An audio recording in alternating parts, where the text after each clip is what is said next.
Do I hear you two are parenting experts? Yes. You're parenting experts, huh? Yes. And you're also kids. Yes. What is your top advice for parents? Try to not spoil your kids too much. So don't spoil your kids. Do you give your parents the advice to not spoil you? Sometimes. Yeah. Welcome to the Future of Education podcast, hosted by Mackenzie Price. Mackenzie is the founder of a revolutionary new school model that's disrupting education through AI. Join us as we discuss the latest in education innovation. Show me what you drew on your hand. What is that? It's a little thing I created where you draw 3 lines and connect them to each other.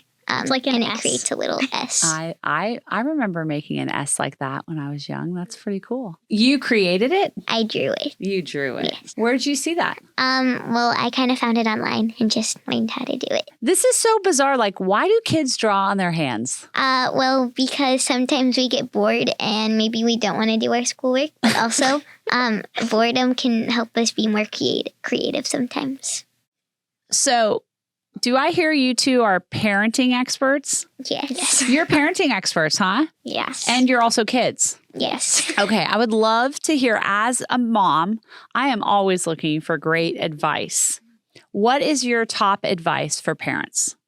Well, I think I've learned from experience that I think try to not spoil your kids too much because they might grow up learning I get all of this for free, but when they're older, they're not going to have that. So don't spoil your kids. Yeah, so they're just going to kind of get used to that lifestyle, and then it's going to be hard for them to adapt to the other.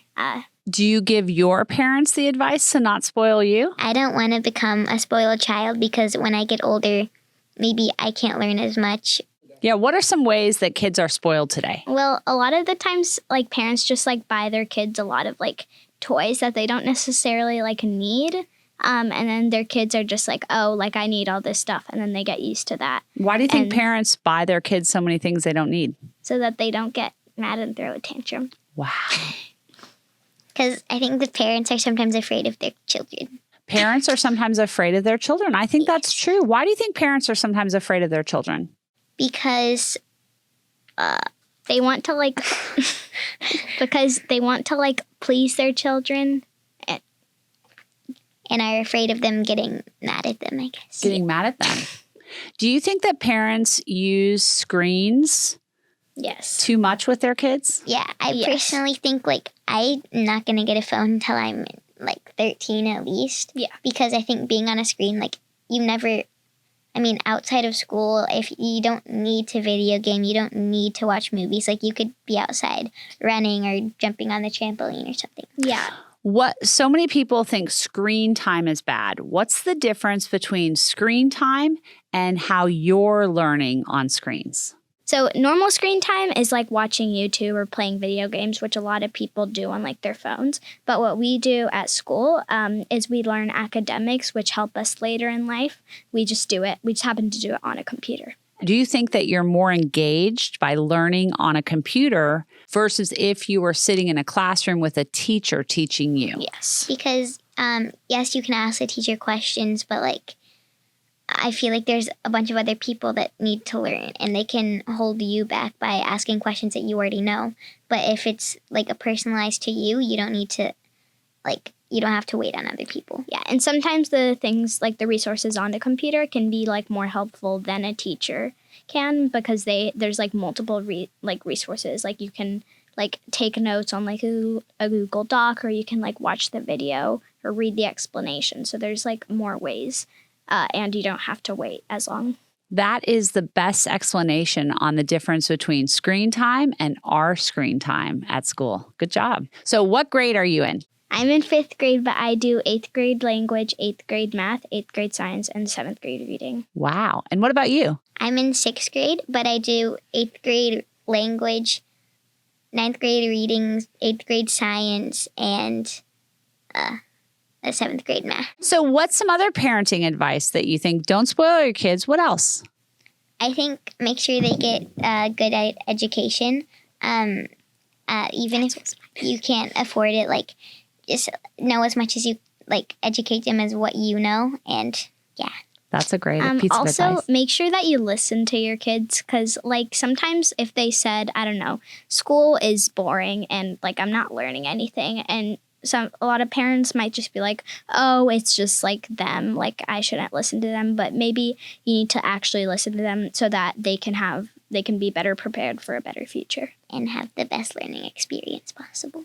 That is very good. Be an advocate for your child, right? When it comes to their education, that's really important. Because just because they're a kid doesn't mean their opinion doesn't matter. Yeah. So at your school, you're learning the life skill of problem solving. What do you think are some problems that you might have to solve when you become an adult? Well, if you for example, if you're short of money because you've been spending it on a lot of things and you need to pay for rent, you can problem solve by thinking of ways you can save. Like maybe, I don't know, working at Target or something and trying to earn some extra cash and saving that up so that you can meet all your needs. But you're never going to get into that problem because you've learned to save now, right? Okay, what about you? And finding a job you might need, you can learn how to have a good resume, and your past will lead to the goodness of your future. I don't know how to phrase that better. Your past will lead to the goodness of your future. What you learn now, right? Like what you learn now leads to the good things in your future, right? I don't know how to phrase that, but we actually we have jobs, and so we're learning how to do a job application and a resume. I did a resume last time I applied for a job. Last time you applied for a job, you had a resume. in our level. You're 10 years old and you've already applied for jobs that you've had to submit resumes for. Tell me what you did. How did that work? So basically you can do search up a format or something, which is what I did, because I didn't know much about resumes at that time, but I really wanted to get the job. So I did a little research and found a template of a resume, and then I kind of filled it out. Listing all the reasons why I should get the job and why I want it. And what job were you applying for? Emporium manager, and I got it. You applied for a job at your school? Yes. Have you had to apply for a job at school? Yes, I have. I had one last year, and I also had Emporium Manager. Okay. But on the same app that we're applying for jobs, we have a checking and a savings account where we earn all our digital alphas, so which is our currency, and we earn interest also. You earn interest. So if you have, for example, 100 alphas in your checking and 0 in your savings, if you put, for example, 50 alphas in your savings, you'll earn 5% interest, I think, per month on that. So, but you can't take money. You can take money out of your savings twice a session or every 5 days or something. Yes. So you can transfer it to the checking to a saving or saving to checking. That sounds complicated. So, because that's what it's in real life. If you put your money in savings, I think you earn you do. You can earn interest. Yeah. But if you're in a checking account, I don't think you can earn interest. And then also on that same app, if we buy a snack from our house snack shack, I guess, it pulls up on that app and you can click withdraw. Or if you earned alphas, you can click deposit and it'll add it to your checking account. Do you think kids have trouble when it's in a digital currency format as opposed to when it's their alpha bucks? Well, since we're in L2, we're the older kids of our campus. We're in 5th and 6th grade, so pretty much most of us understand it. And all the younger levels have an option of wooden coins or the digital app. That sounds complicated. So you're 10 and 11 years old and you have checking and savings accounts and you apply for jobs and create resumes all at your school? Yes. Is that weird to you? I mean, it's alpha, we're different. And so it's alpha weird. Yeah. Our school is different than traditional schools and is meant to prepare you for when you're an adult. Amazing. You guys are so good. Wait, I want to know if there's any more parenting advice. What other parenting advice do you have? Make sure your kids clean. Yeah, make sure your kids know how to do their laundry and wash the dishes. Yeah, because or else it's going to be really hard in the future and they're going to have to hire a cleaner person and then Which that will cost cost more money money. that you don't necessarily need to spend. And this also will teach you like responsibility. I think you guys could host a podcast for parents on how to raise great kids. Yeah. And I think you should interview your parents because they obviously did a really good job raising great kids. But maybe it's because of all the advice you give them. Do you give your parents advice? No. You don't? Not Well, not sometimes. really, but You like can just give me advice. I love it. What are some examples of things that you've taught yourselves? well, one of the things that I've taught myself is like problem solving. So sometimes there's like a really hard problem, but like we've been learning some things, like ways that you can teach yourself how to solve like any type of problem. At my school, they taught me how to learn. And so I use resources like AI and Google, and I get to learn how to prompt them.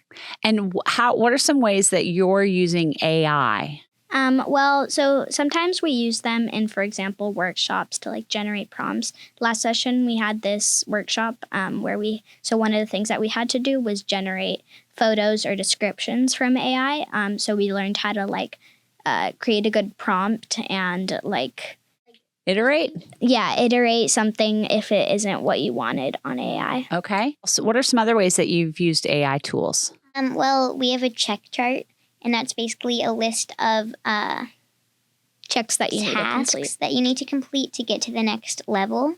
And so one of them is called Proven Guilty, and I've been working on it, and it's basically where you have to learn all about the 15 logical fallacies. And I've been using AI to quiz me on it. So I can prompt in like, can you please give me a quiz about the 15 logical fallacies? And I paste in the specific ones that I want. And I click enter, and it can give me scenarios, and I can say which one it is. What are some of the logical fallacies? Well, a logical fallacy is basically a problem with someone's argument. So there's a slippery slope, which is one event will lead to a long and bad chain of events. And then there's ad hominem, which is attacking someone's personal information rather than the argument. Some of the other ones are straw man, red herring, appeal to tradition, appeal to authority, appeal to popularity, genetic fallacy, and there's lots more. Wow. You guys, are you serious? I need to go to this school. I would rather go to school than go on a vacation. Yes. Did you guys know how that started, by the way?